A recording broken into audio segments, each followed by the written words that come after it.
Okay, from the whole Chrisland school saga to many other of these stories and on social media we see of moral decadence. I mean, the discussion has been ongoing.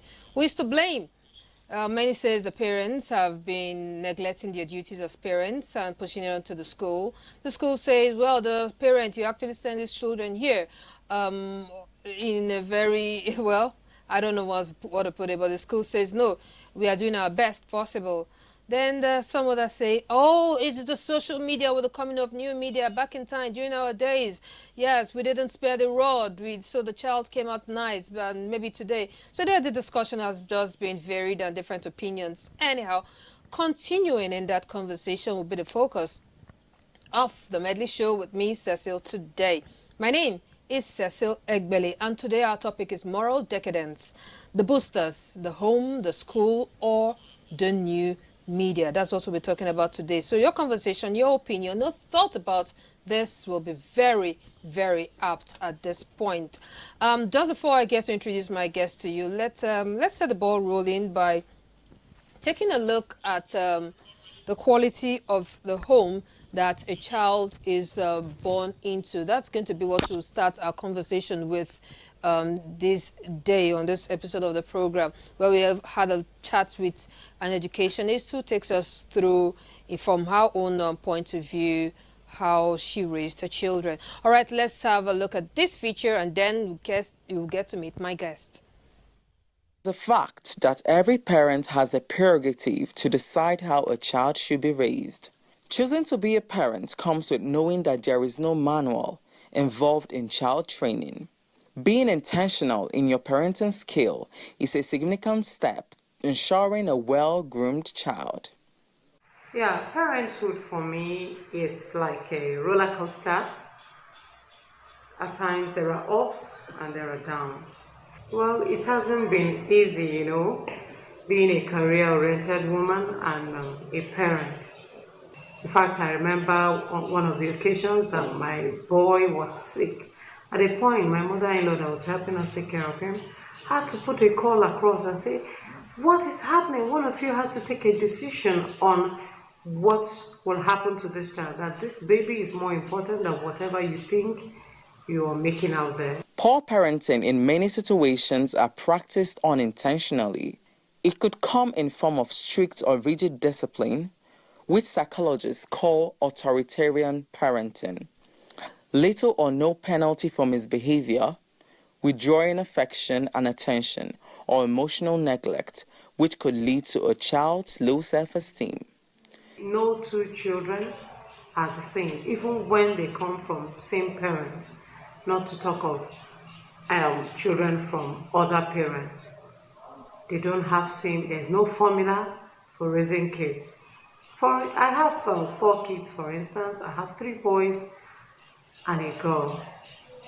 The way I handle my son, who is going to be turning 15 sometime this year, it's not the same with the way I handle my last boy, who is 7. Some bad parenting traits include being distracted or an uninvolved parent who does not recognize when a child is drifting away. The long-term effects of poor parenting are emotional, psychological, and physical damage to the child's life. Parents who display bad parenting qualities may have suffered adverse experiences in childhood. Being intentional in raising a child may not be a walk in the park, especially during teenage years. Hormonal changes, seeking validation, acceptance, and fighting for independence are some of the adolescent experiences every parent should look out for and guide appropriately. A child can be prone to criminal behavior due to bad parenting. The idea of a perfect parent or child is a myth. Putting your best foot forward all the time is all that really matters.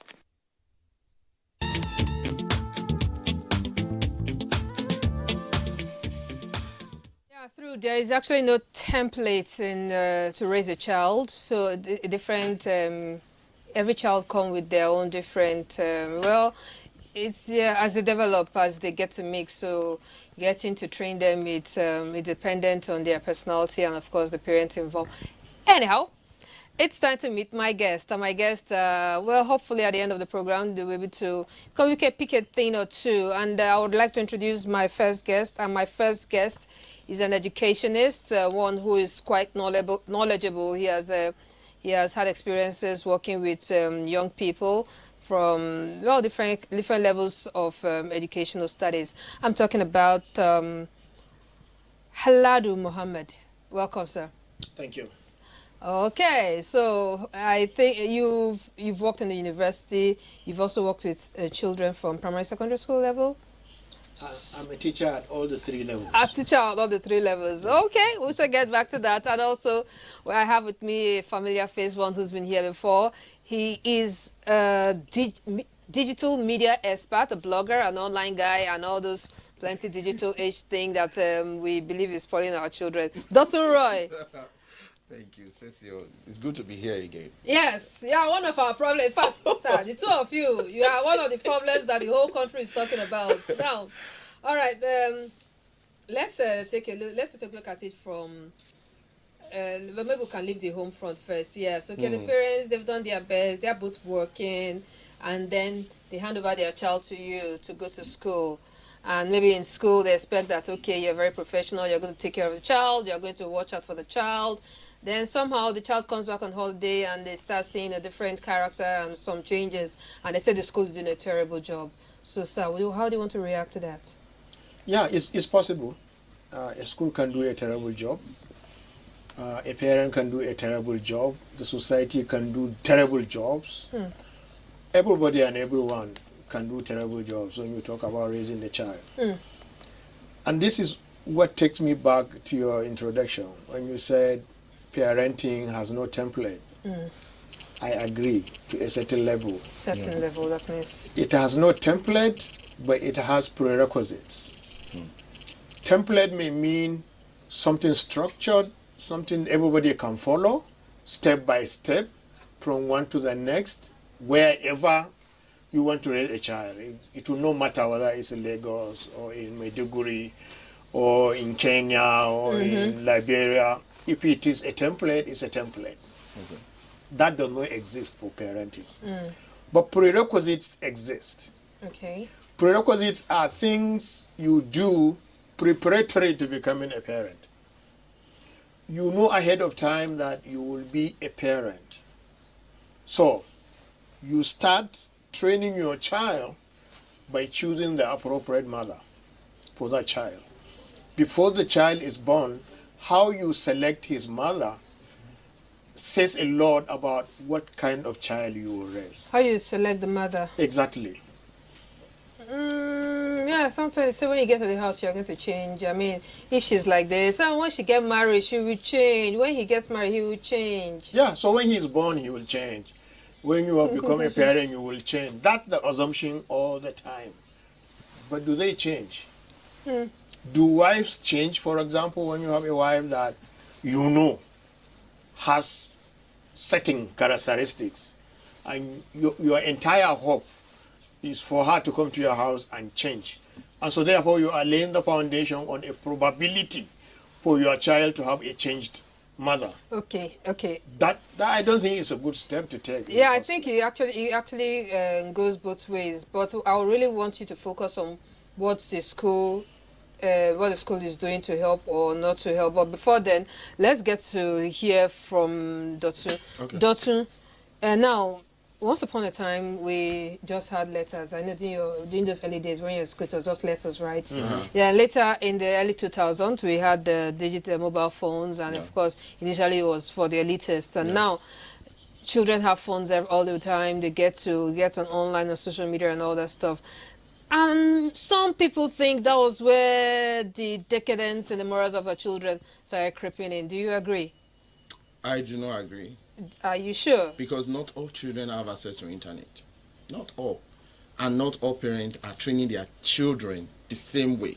And those ones who have access to the internet. same way others do. Okay. Because I've realized something. The parents that of this millennium think they can equally raise their children the same way their mother raised them. So they do not understand that when they were being raised, there were nothing like digital technologies. So they assume that their children will not either one way or another look for that digital technology to access some information that they are not supposed to access at the particular age.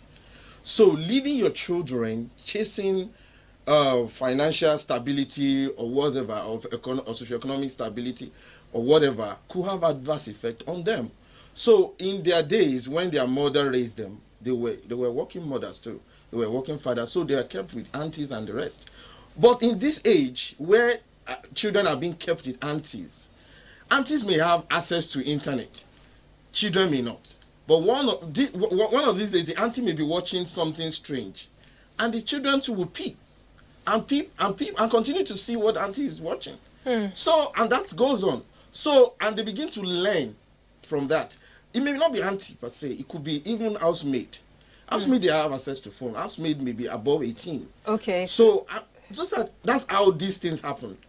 Not all children these days have access to phone. Okay, so even if they don't have access to phone, they get to copy actions from those. They are watching. They are impressionable. They are tabula rasa. So they look around and see what is happening and copy and emulate. And with time, you begin to see that reflect in the way they behave towards people, towards their peers. Okay, so the children today are not the problem. It's the adult influences. It is how adults takes what they are not supposed to display before them. Okay. It is the lackadaisical attitude of the adult towards those digital gadgets. I don't know if you also have listened to conversation. Many say it's sparing the rod and spoiling the child. Yes, today in schools, I don't know, since the coming on private schools or something, you will see that they say, no, you don't touch the child. When you went to school, you did all those hands up, pick pin, and all those kind of. Of course. Yeah, so we did that. Now, in modern, with private school coming, and they tell you no, I guess there's a whole treatment from where they get set copy from the Western world. No, don't treat the child like this, don't do this. Some parents go to the school, they fight the child. So, I mean, has that been a problem? No, I'm going back to what Doctor said about this thinking. Yes. Now, my child today, Yeah. I will raise him or her the same way my mom yes. or dad raised me. It's not possible.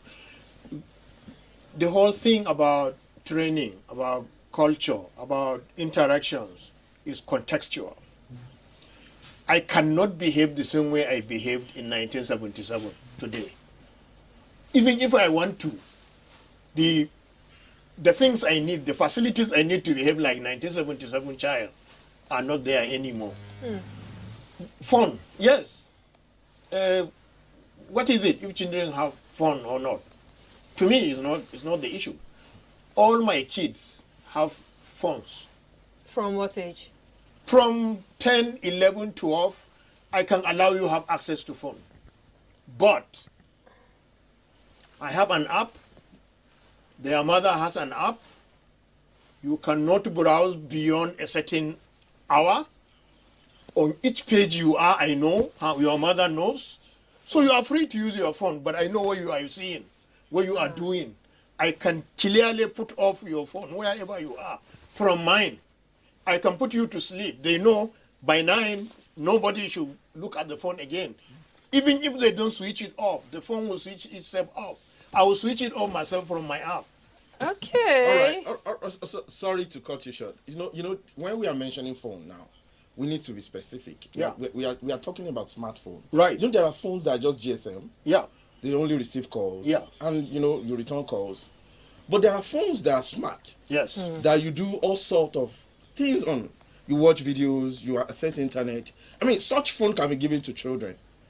For you to be able to reach them at a particular time. Okay, wait. No, yeah, but first of all, he said something. Children got from 10 years and above. What age do you think would be right? I think 12, 13, if a child should have access to phone. From being a teenager? Not smartphone. From phone, just for receive and make calls. Just to receive emergency call from your parent. You do not give a smartphone to a teenager. Well, as long as it's above No, but 18. yeah, but he has as long just as it's said- above 18, she's free to have access to smartphone But or whatever. he has just said something about monitoring an app or device, something Right. monitors. Okay. I can monitor them. Oh. At any point in time, right from here, I can see know you can do that with on which laptop. page. No, on your phone. You can see on which page your child is, if he is on the phone. And if you know he goes to school from 8 in the morning to 2 p.m., you program his phone, it will never function between 8 and 2. Sir. When he comes back home, he can do stuff up to like 6. You can monitor his prayers. You can set times when the phone will not function. He has to go to pray. You can do that. We have those facilities. Sir, Okay. let me cut you short. No, but you're going to cut him short. You're going to react when we get back from this break, because we actually went on the street to ask people at what age do they think a child should have access to mobile phones. The opinions were varied and quite interesting. When we get back, you react to that. Yeah. Please do send in your messages.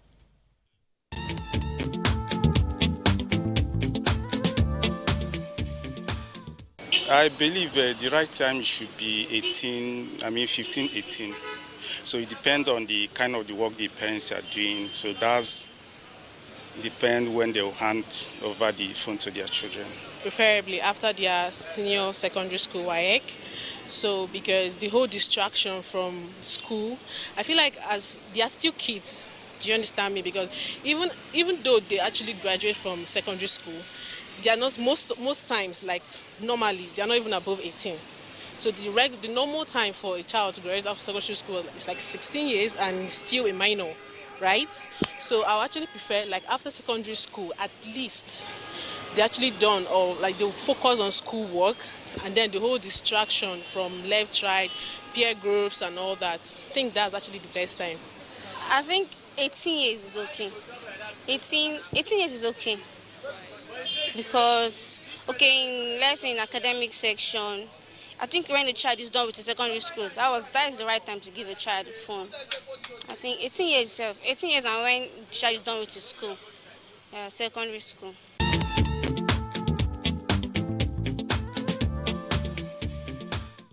Majority of our respondents out there believe that is from when the child is going into the university after secondary school. And, well, that's tilting towards Dotun's point of view.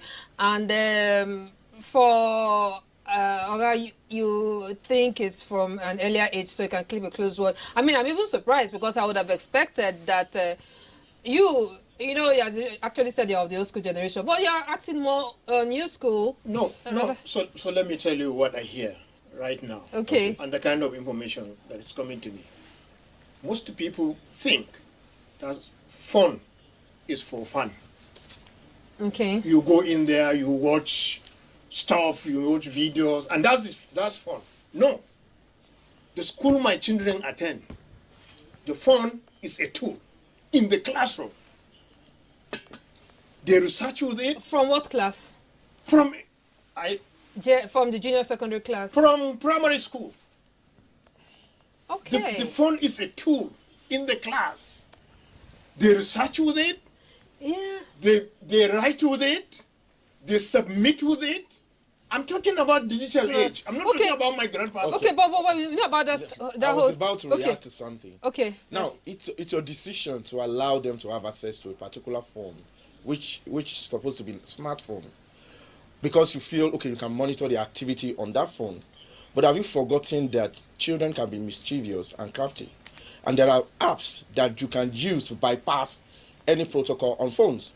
Now, if we can bypass the ban of Twitter, there are VPN that people were using when Twitter was banned. Yes. And people were accessing Twitter. Yeah. Then the same way your children can access any information, despite the fact that you feel that you are monitoring them. So because they are, and I have a daughter who I bought a tablet for her. How old is she? She's 2. Mm-hmm. She has tablet, but it's educational. Right. It's to watch cartoon, basically. Yeah. There's supposed to be internet facility on it, but I don't subscribe because she's still young. She only watches cartoon on it and also do some drawings. Okay. yes, can start their to It's a appeal tool. to their imagination right Yeah. from their childhood. Yeah. But when they get to a particular age, when they are becoming conscious, you need to also be careful. Now, it's digital age, and I'm a digital expert. I should advocate for more. But when you look at the downside of digital technology, you will be scared because of some of the things they do with phones. If you don't teach them, their peers will teach them. Yes. So when you hand it over to them early, you will get to see them bypassing that protocol that you place on that phone, and they access those things that you don't want to. I would only like to say that mischief is a human characteristic. It's not a digital thing. So lock a child with two others like a maid in a house where there is no TV, no phone, nothing. That child can be mischievous. He can bypass whatever. He can bypass the maid. He can bypass whoever and commit mischief. It's not the digital thing that is making them mischievous. Okay. I'm not saying it's digital thing. So it's not like when he has a phone, something then he will be automatically mischievous. Part of what I think from my understanding, what makes some of the children stray, even though you give them this for their educational purposes, those, I don't know if you know the pop-ups. There are some pop-ups that pops up. Okay, now the system already knows that. Okay, this is children content. This person is watching. Then it now says some pops up. Now these kids want to pop up. Okay, oh, see this thing colorful. Now kids going up. Kids leading them to content where they should not be. Yes. So now, sir, let me explain something to you. Yeah. You sound to be more curious about digitalization. Yes, but you know when we are talking about parenting. And the kind of content that are being pushed out on the internet these days, one needs to be careful the way you give them access to internet. Now, when you can give them smartphone where they can do other stuff, there could be app where they can do other and harness their creativity and stuff like that, but not necessarily means that you enable those smartphones with internet. Because to even maintain a smartphone, you must be working, isn't it? Because you can be subscribing for them. You can even have a home where you are installing internet in your home. But you should be able to. There's PG. There are some Google has it. Google now has a PG features on their stuff that you can actually control your children and access to some things on Google when they want to go astray or access it.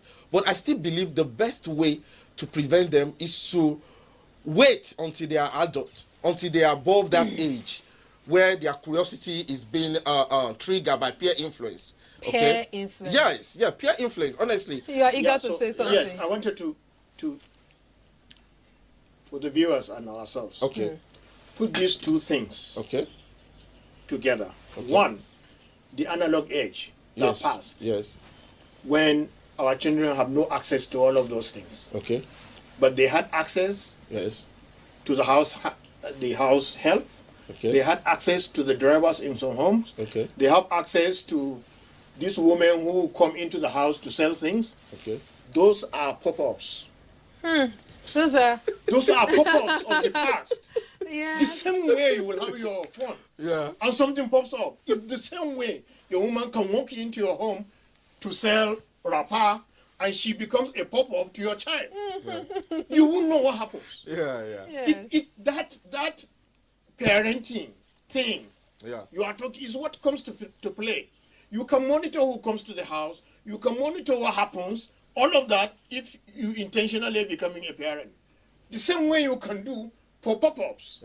So we have pop-ups. It depends on the context. So who monitors the pop-ups in schools? Fine. Now, okay. As an educationist, it's easier for you to say all these things. There are parents who are overly busy, who are chasing financial stability, like I said earlier. Yeah, so they can pay your school bills. Those handsome money that your bills that you are giving to them. So it's easier for you to say this on TV and say, okay, not parents can monitor what their children do. But wait, we started on the pedestal of intentional parenting. Intentional parenting. So a parent who is extremely busy. You are not defining it. You're sounding as if a parent who is extremely busy, who cannot monitor, shouldn't go into that. Shouldn't go as into a that. parent. Okay. I do what I can control. Okay. Now, I want us to go to school now. I want to go to school. Okay. Now, we see, I talk about disciplining the children back in time when we were made to do all those things in school. Well, kind of, maybe it might have formed us to be who we are today, even though some others still straight. Yeah. But today in schools, we don't see that. That's as a level. You see teachers are even afraid to scold children. Parents will come to schools and scold down the teacher and the principal because they want your fees to be paid. They are treating you like eggs. So, ain't that a problem? See, I grew up as a child also with my father and with my mom. Up to the time I finished university, from the day I was born, I could never remember any time when my father slapped me. Ever. But when my father looks at me, I know what that means. Whether what I'm doing is approved or is not approved. I know what he likes by simply looking at me or not. Slapping a child, bringing whatever to kick to, is not the solution. Okay. Is the parent how you train the child to respond to what you like and what you don't like. Okay, I'll just come in here. Another thing that was popular then is our role modeling. Then we looked up to lawyers, teachers, doctors, mommy and daddy to be like them. But today, our role modeling seems to have changed. Things have actually changed. Anyhow, in this feature put together by Deyemi, it takes a look at young people who have actually redefined, who have redefined the ideas of role modeling. Let's take a look at it and then we'll be back to talk more.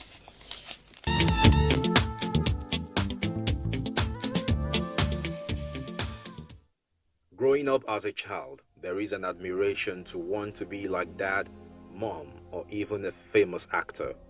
But as one ages, more choices begin to emerge due to various social factors and developments.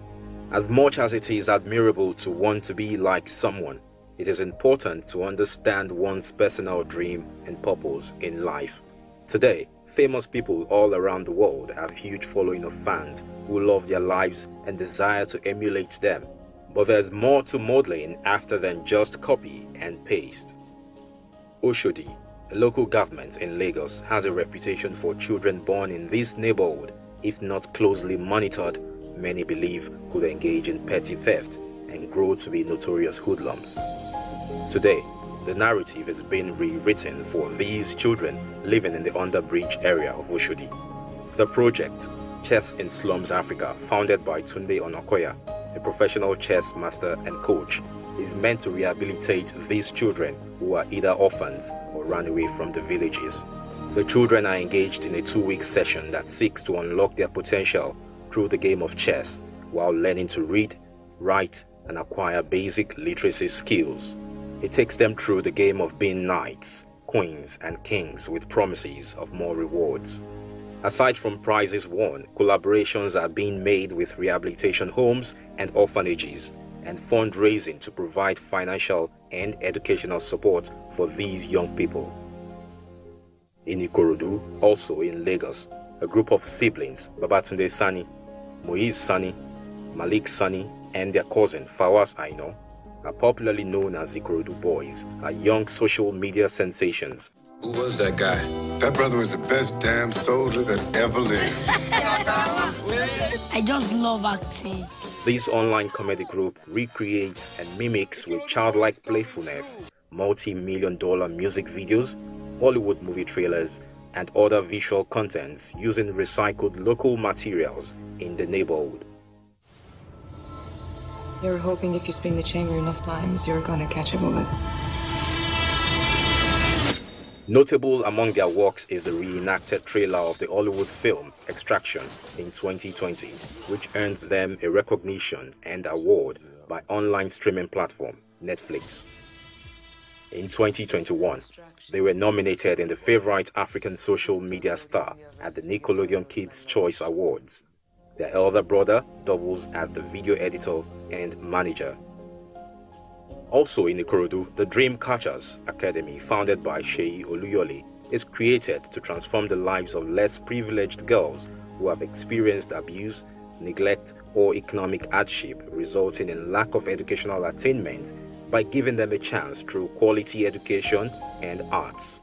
A popular quality about them is their unique dance skills.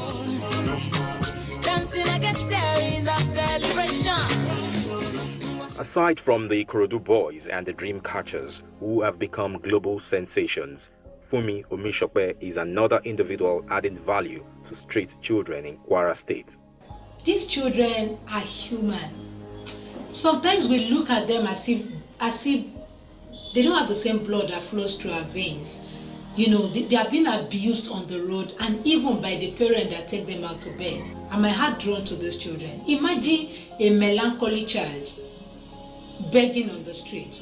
A melancholy that something little can set them off.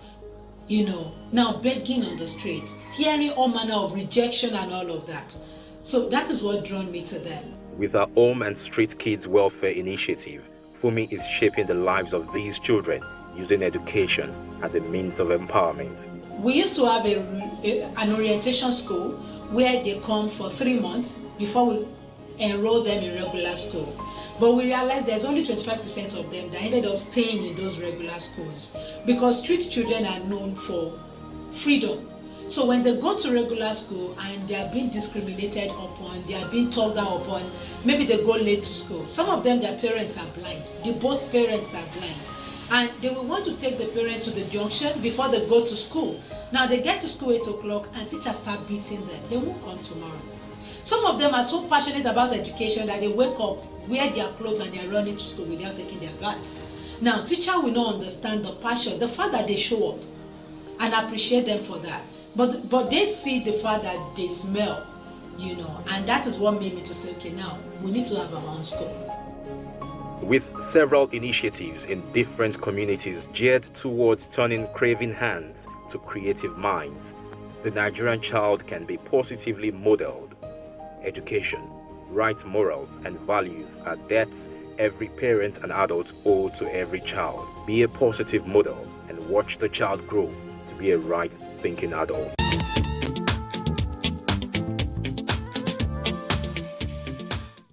All right, we just had a look at, we just saw some kids who are doing great things and of course mentored by some adults trying to lead them aright. You know, those, you know, also in Lagos State, for instance, I know it's very notorious and also, but someone is trying to bring out some positive out of these children. Growing in some neighborhoods, they're influenced by the thugs and all around them, but if they're influenced positively, that's how they turn up. If you're just joining us, this is the Medley Show with Cecil, and we're talking about moral decadence among young people, the school, and the digital media. Our phone line is open now, even though, of course, I've gotten some of your messages already. 081-177-82020, and the phone line is on air at this point. I would have wanted to take 1 or 2 messages, but okay, you were trying to, and you were saying something before I got to chip in. Let's talk about role modeling growing up. Let's react quickly to that. I think the whole idea has changed now today because of this well, maybe not just the digital device. They get to see this on TV. They want to be like some stars. I want to be Malians. I want to be this. I mean, it's a little different from what we wanted to be while growing up. Okay, let me cite an example. If you're current with what is happening between Kanye West and Kim Kardashian, there was a time, they had this separation. And Kanye West, they were kind of divorced, so they had 5 children or 4 in between them, and Kim took the children away. Kim became a celebrity through social media, through some funny videos. I mean, strong content that children should not see. But this strong content are on social media. How on did they internet, say it? are on internet. And when they got divorced, this lady opened social media account for a 6-year-old daughter, or 7 or thereabout, and she has younger ones who's about 4 or 5. And then one day the husband got to know, who is even a social media sensation, who is a celebrity in the US, got pissed and had to come on social media to call his wife out, to take down the account, that she has no right to open a social media account for his own daughter against his volition. Okay, without consulting him. Then she took it all the other way, and eventually the whole thing worked against the wife, because of the strong content she has on social media. These children surf internet and bump on the video. They had to see their mother nakedness on social media. So I will ask you. So how do you react to that? Yes, I will ask you. I'm a digital media person. Yes, I will ask you a lady. Okay. Who can be that on social media? Yeah. Who can be naked or near naked on social media? Okay. Is she ready to be a parent? This is. If she can intentionally be a parent before her children are born, she will not. She will think of what her children will see and she will not like, This and she will never she engage has in done that. 10, 12 years ago. I mean, this Yes. When she was just, curious about life. She was just, youthful exuberance. So parenting is not Internet a one-day never thing. forgets. It's not. You don't wake up when Okay. you are in love and say you want to be a parent. You be a correct person from the beginning. You are a role model. Okay. You act the way others want to see you. We all had our past. Right. You have your own past. I did. So, But I would like my parents to see all of my you past. had your past. Despite your past, you still turn out to be a good parent, isn't it? No, it's the past you are Who are talking we about. to judge? Who are we If- to judge? When you say That's my our past, but listen, internet never forgets. let me correct Internet you. never forgets. Yeah, Our when you say, undoing was to give our children access to internet earlier enough. yeah, so let me And correct that it's an small thing. unregulated media. Yeah, so when you say I had a past, I do. But it's not a past that I would not like my child to see. It was a past I want him to see. Oh, I you was are- teaching in the class. I can spend the entire night with my students. Okay, let's I want him to see that. I want to see my child to see that. Okay, Oh, yeah. well, see, you are just one of many. There are many other. I mean, even sometimes you get to see in Nigeria, at some videos I will see, there's a mother drinking, giving a child to drink, smoking, giving a child to smoke, and just catching the phone, and someone is recording this video. Even if it is not recorded, she is not ready to be a parent. She- It's a habit Okay, that will okay, be formed. all right. See, And she will act it in front of her children. Halad Mohammed Dotun Roy. I am very, very happy. I'm liking this conversation.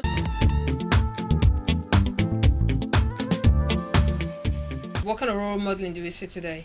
So I would like for people to also be intentional about that, because raising a child, like we say in Africa, is the affair for all the village, meaning the leaders in the village, the religious leaders in the village, the carpenters, the fishermen, the drivers, everybody. Everybody has some little thing to contribute to the child's life. So it's not just the teacher in the school or the mother at home or a friend across the road. It's for everybody to chip in. So whatever you do in life, know that you are modeling for somebody's future. Sounds like that African adage that says it takes a woman to It get takes a to better village. child and a woman and a community Exactly. to actually raise the child. Right.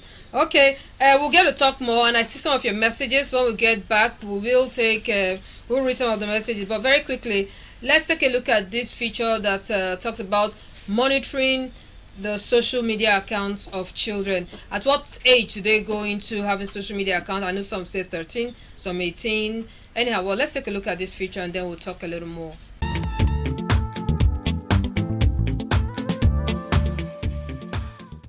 Before the emergence of social media, parents had set times for a child's television viewing, had a duty to ensure their minors retired to bed in good time. Back then, minors were denied access to X-rated content, and with the absence of mobile phones, calls from children were closely monitored. Letter writing was the then social media.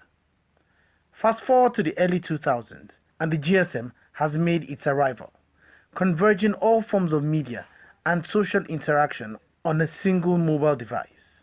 While its entry was largely applauded, upgrades and development over the coming years birthed concerns, especially on its usage by the underage. The universal adult age of 18 does not apply to many apps on our devices. Here are some popular ones and their terms and policies on child usage. Mark Zuckerberg's Facebook and Instagram has an age limit of 13 years before creating an account. Elon Musk's newly acquired Twitter also follows the same policy. As for WhatsApp, it is 16 years of age. and for YouTube, it is 18 years of age. But on many of these social media platforms, children have been able to lie just to get access to the full features of these sites. What more can parents do to check this? I think the first thing to do is not even about the digital platforms, is talking to your children. That's the first step. Talking to your children, trying to enlighten them about the dangers of the technology they are using, the social media platforms. Secondly, it's very important for parents to know how to use these technologies. You should have an insight of this technology, how to use them, the privacy settings, the child protection settings, and other stuff. You are supposed to know all these things. And another thing is, any platform that your child or ward is going to use, you are supposed to have an identity on that platform. Not only should parents pay more attention to social media, but they should also protect their children from easy access to content that is not always age appropriate. There are softwares that have these rules and guidance for children. You can install this on the devices you give it to your children, connected to your phones. You have control over these devices. Like for example, if they want to download an app, they have to seek permission from you, because it will prompt them. The device, their own device, will prompt you on your own device. Then when you allow, that's when they use that. That means they need your permission for them to use specific apps. So the digital media realm has long eclipsed the world without technology. Parents must know that times have changed and must adapt. When raising kids in our screen-run world, parents should strive to find a middle ground in their children's early teenage years.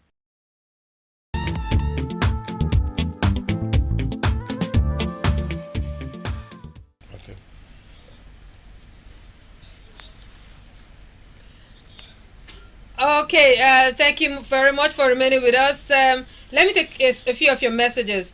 Who is this now? Please write your name and where you're writing from. I agree 100% with Mr. Haladu. Training a child means telling them the truth and training them on what to do or what is right and wrong. If a child behaves mischievously, it's because they weren't properly taught the difference from right and wrong. Way before the advent of phones, children and youths have done unthinkable things. Well, I agree with you. Who is this? Thank you for reaching out to parents and children. I believe the best gift to give a child is moral values. Help them to develop their moral values, because if that is not achieved, even at 40, they will need supervision. Seriously. Okay. All right. Let me just take this up very quickly. Good afternoon, Ma and Saz. I always watch your program and it's always awesome. Thank you very much. Well, I was eating when I saw the program, so I had to leave my food and then pay attention. If I must say, in my own perspective, I guess the right time to give a child a smartphone should be specific, because at times students do leave the secondary at 16 or 15 or 17.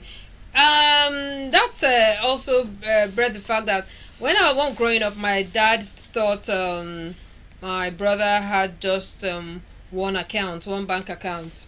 But I never knew that he had another bank account. That could have also happened with smartphones. Sometimes you're hiding, you're giving them this one, but you don't know that they are secretly saving money to purchase another one, and you know, that they can be using. So that is why the viewer who said the best gift is the moral upbringing. Yeah. If that child is properly brought up, he will not think the way you are talking about. Yes, and another question is: are parents available to deliver then that moral upbringing? Then because are they many parents? of them, no, sir. Well, they are parents. They are parents. They expect that the school should help. They provide for their kids. Then that's a poor expectation. No school, no teacher will completely bring your child up. The teacher can teach your child or can guide him for the period he is with the teacher. Remember, they come to school about 8 o'clock and they close about 2 o'clock.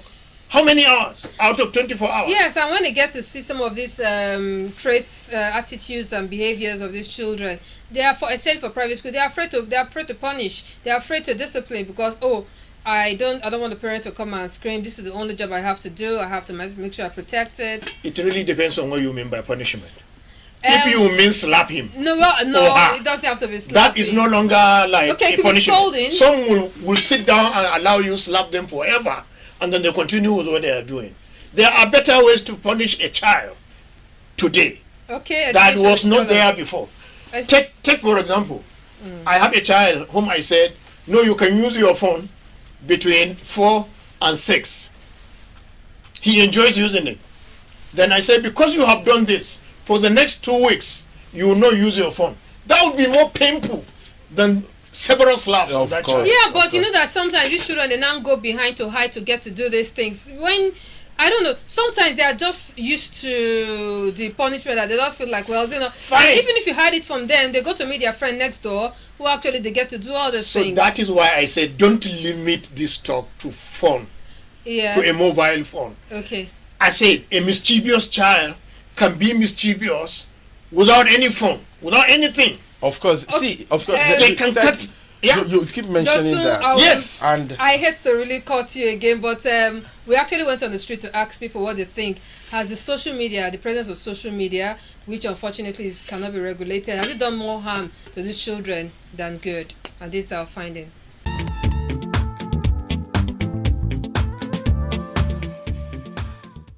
To me, it's actually done a lot of good. That is, if you use it in the right way. And I can say our parents too has a long way to play on that role. Because I can remember before I was given a phone, I was already in JSS 3 and I was monitored by the phone. In everything, there must be merit and demerit. So they are learning from there, and also there must be loose somehow. To me, it's more like 50-50. It depends on the age group, in the sense that they get to learn from it. At the same time, you can't control them from what they do with it. So it's either they're learning something good or bad. Depends on how controllable it is. The children of nowadays, you can't control whatever they do. It's good for children of nowadays. Because it makes children of nowadays to know more about what is going on. Social media have done a lot of good, because by it, the world has become a global village, and you can access anywhere from your palms.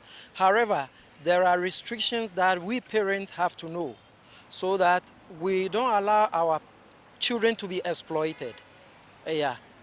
On every platform, there are parental restrictions that you, the parent or the guardian, can activate, so that your child or your ward will not be exploited.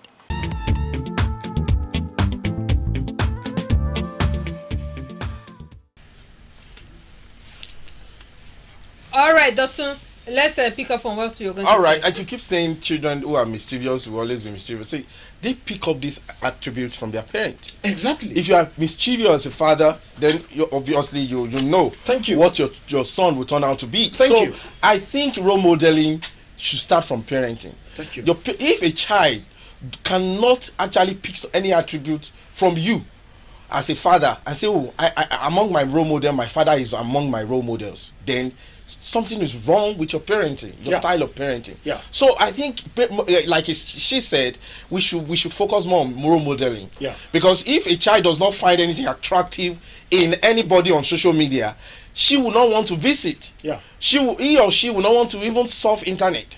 But if he looks up to you and say, oh, I love the way my father carries himself, I love the way he talks to people, I love the way he relates, he doesn't spank me anyhow, he always wants the best for me, then your parenting is on point. So I think, and it takes a lot of hard work to achieve that. Absolutely. Because socioeconomic instability has drifted a lot of parents away. They keep hustling to put food on their table, on the family's We have table. parents who don't see their kids for months. Yes, so that's the reason why I said monitoring may never work for some parents. And because you have the capacity to say that, that's the reason why you are all over the place and say no. Some parents may never be available to even look at their own phone. Okay, let alone monitor their children. Dr. Haladu, let's get back to, at what point did we get so bad? I mean, today there seem, sometimes I also tell my friend that when I kept seeing all these videos on social media, and someone records this, uploads it, and they are just laughing, it just seems like someone has rang a bell to say, okay, time for misbehavior. Everybody, bring it out. And just so, at what point do you get it so bad? Once upon a time, it wasn't as bad as this. Or was it being hidden? Or was it because we don't have social media? At what point did we start? It has always been like this.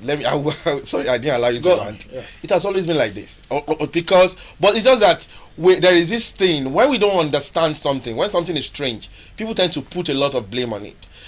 A lot of bashing at the heat that new media has been taking since the advent of new media has been overwhelming.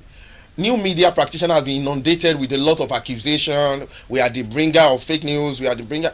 Yes, we agree, because a lot of people do not understand how new media works. And that's the reason why I will never advocate for any parent to give their child, their children rather, a smartphone earlier enough, because they need to grow and understand how this thing works before they can navigate their way through it. So new media has become an issue because this thing now being projected through new media. Okay. Back in the days, it's been existing. It's been existing days, because I remember during the VHS day, where it was VHS, most videos that we watched then, our parents would ask us not to watch movies. For instance, I came from that street parenting home that they tell me once it's 9 p.m, once we finish network news, NTA network, everybody goes to bed. Then we sneak into the sitting room and turn on the video and insert VHS and watch whatever, because I believe my parents were already sleeping. Yes. So it has always been there, and we pack our brain with a lot of infos, strong content, and we grew up like that, but we never misbehave. I see that you agree. I see you're agreeing with him, but I would like to get your opinion. But that will be right after we go on to break.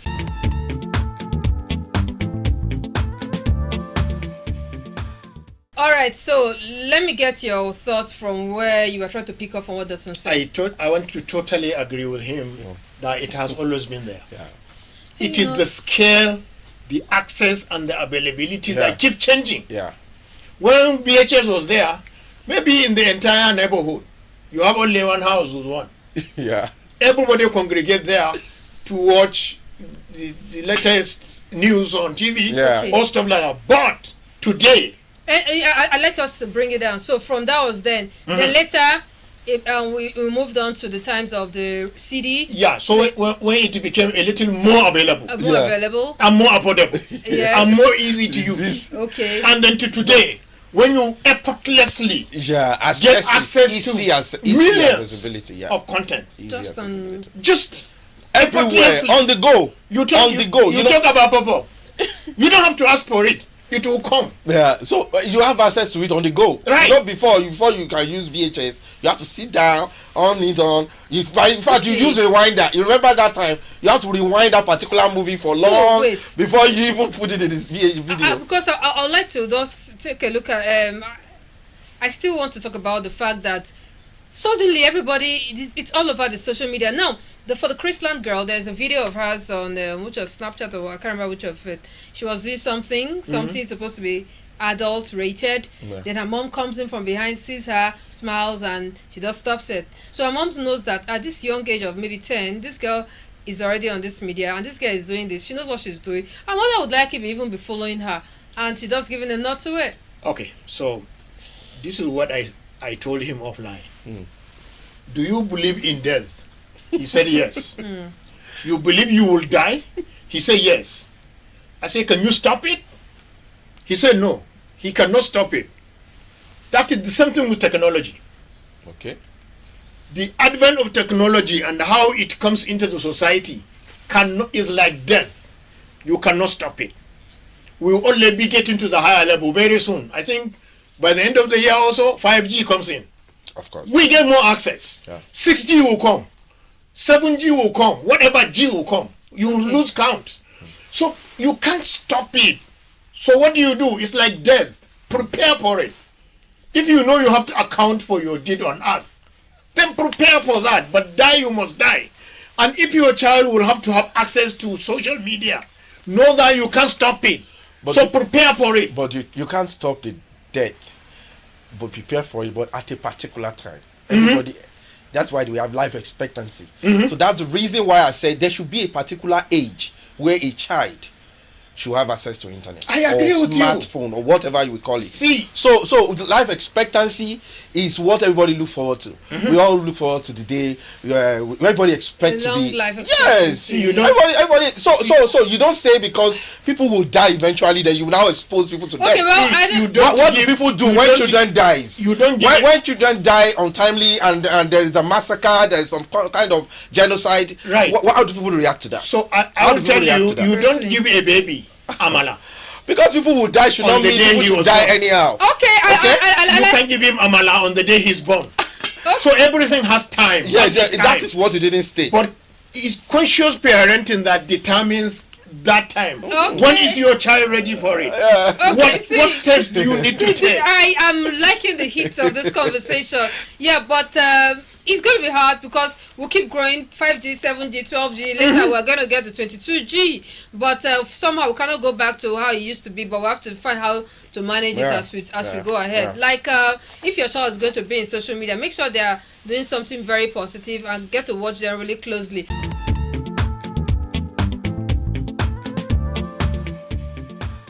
Okay, if you're just joining us, the program has been the Medley Show. We'll be talking about moral decadence among youths, the use of new media, and the school who is to blame. Anyhow, that's our focus. That's what we'll be talking about. And I've been having this chat with Dr. Roy. He's a digital expert, digital media, new media expert, and Haladu Mohammed. He's an educationist. It's been a very interesting conversation. I see your messages, but I'm very sorry. This is the point where I will say a wrap. So I'll just take a last word from you, Dr.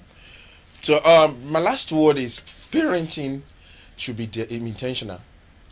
They should take it upon themselves that no, I want to raise these children well. I should not be carried. I shouldn't be carried away with other non-exigencies.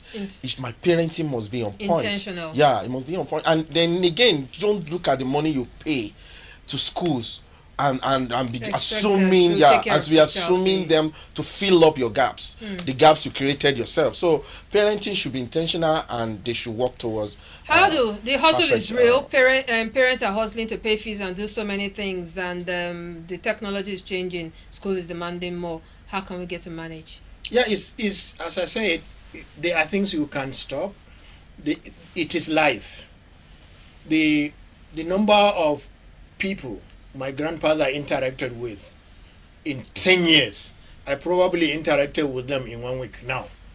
It's because we are here. We are concentrated far beyond where he was. So things keep changing.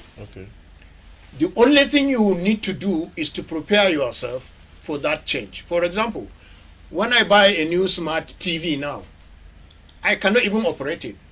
My grandchild may operate it. So you have to prepare that grandchild.